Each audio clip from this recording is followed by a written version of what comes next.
identity tonight. And I'm somewhat obsessed with place and space, so that'll be my lens. And place affects identity in a number of ways, one of which is people judge you by where you live. So for me, I could be judged by living in Tacoma. I've been here for a couple of years. I grew up in Boston, in Woburn, or Woburn, as we call it, when I grew up. But for the purposes of this presentation, I'll just call it Boston. So I started thinking about times in my life where I've lived in places where I didn't enjoy them, and what that did to me and what that did to my identity. And this is a shot from my high school yearbook, Arlington Catholic. Times to remember, or times to repress. It wasn't wonderful. So back then it wasn't awful, but it wasn't wonderful. I didn't really connect with the place I was in. I didn't connect with the school and the people there. But something that sort of changed it, allowed me to connect with sort of Cambridge and Boston. With some friends got into graffiti. One day I saw that their notebooks were full of these scribbles, and I asked them what they were, and they said they're tags. I said, how do you get one? They said, you just keep writing, and eventually one comes to you. And so eventually I came up with verse, and when I wasn't playing sports or going to clubs after school, I was going out to Pearl Art in Central Square and racking cans of spray paint and markers. And if you don't know what that means, I won't tell you because it's illegal. And going around the city and basically writing my and it was wonderful. It wasn't Tootsie Rolls. I don't know if you remember this commercial from the 70s and 80s. But anyway, it wasn't Tootsie Rolls I saw everywhere, but it was like a canvas. So the city all of a sudden became interactive. The city became something that I could influence. And also it became social. It was kind of like it went from Web 1.0 to Web 2.0, where you have a static website and all of a sudden it's Facebook and you can interact with it. So, this is a wall. This is Rems, my friend Chris Tennyson, probably back in 1993, I would say.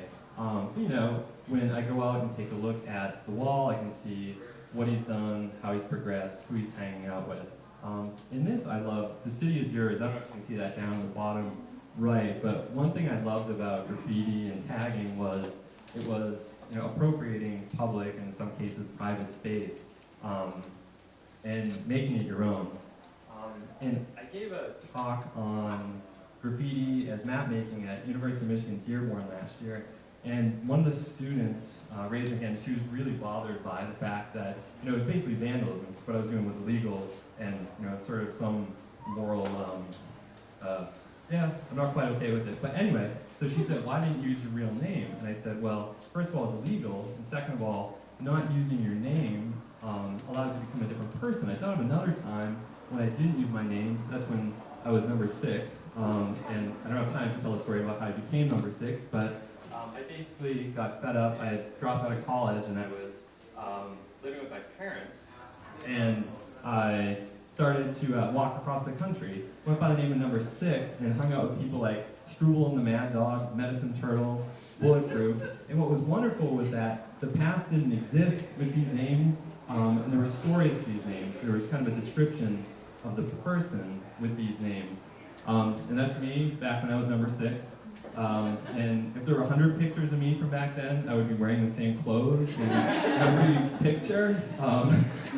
So when we did laundry, we'd go to the laundromat and we'd try to go to a lost and found so that we could put clothes on while we were washing what we had. And something that was really interesting that happened, I was away for 4 months, went from New York all the way out to California, up the coast, Washington, Oregon, is that I went back to Boston and realized how much of an East Coaster I was. The fact that I was an intellectual, the fact that I was impatient, the fact that I didn't like to wait in long lines, I didn't like inefficiency. So, it sort of made me appreciate Boston for the first time, kind of made me realize who I was. And so, I started thinking, where are they now? Where's verse? Where's number 6? Obviously, I'm not, out writing on walls anymore.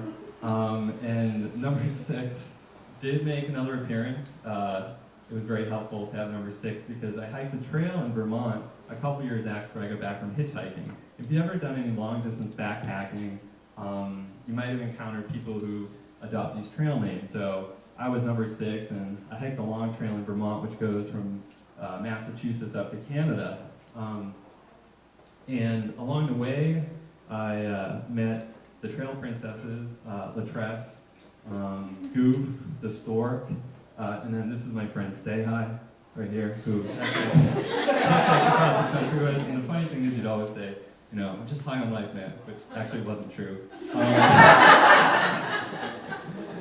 So, you know, kind of, this has been sort of a therapy session for me, kind of putting this presentation together, thinking about like what these experiences mean, and sort of what place means and what role it plays in my life.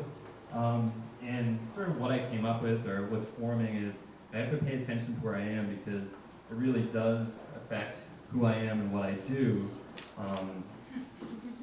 And, oh, that's not a mistake. And also, I am able to bring those experiences from number 6, from verse, into who I am right now. I really like this quote from Haruki Murakami in a book about running. I'm also a big runner, so this was a great book for me. But you know, he talks about like, what do you do with all these memories you have, good and bad? Like in the end, they just sort of all accumulate and become who you are, for better or worse. So thank you.